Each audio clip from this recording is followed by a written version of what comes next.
Are you in business and have you thought about deducting your car or your travel? Here's how to do it right.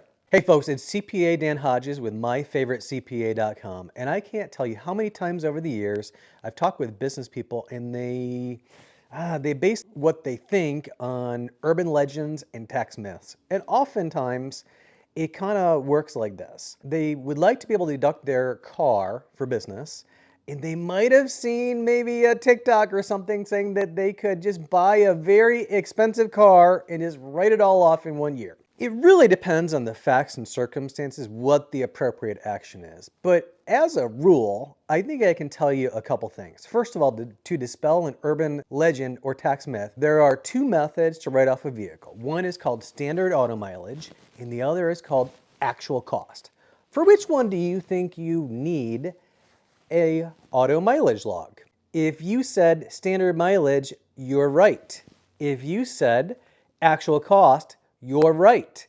The fact of the matter is, to deduct a car, you need a mileage log either way. At the end of the day, I just want you to know if you are using your car for business, there is a deduction and there is a secret recipe to do it right. The secret recipe is to deduct your car, you must have a mileage log and it must have the date, the starting odometer for each trip, the ending odometer for each trip, and your business purpose or destination. If you have those four things, I can't say you would win if anybody questioned it, but I think I can say this, you're probably not going to wholesale lose. Now, along those notes too, sometimes I've had conversations with clients over the years and they say something like this, well, I'm conducting business everywhere I go, so can't I just write my car off because I'm constantly on the phone while I'm driving around doing business? No, you can't. You will be able to write off your trip to a business destination, such as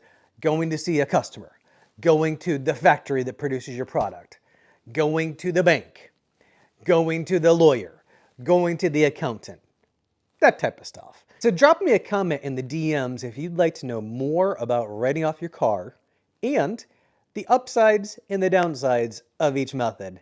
I promise you I could give you a good answer. And folks, for daily IRS updates, tax tips, and everything small business, mash that like button, share, and follow. And if you yourself are looking to save thousands of dollars on your small business taxation, head over to myfavoritecpa.com or send me a DM today.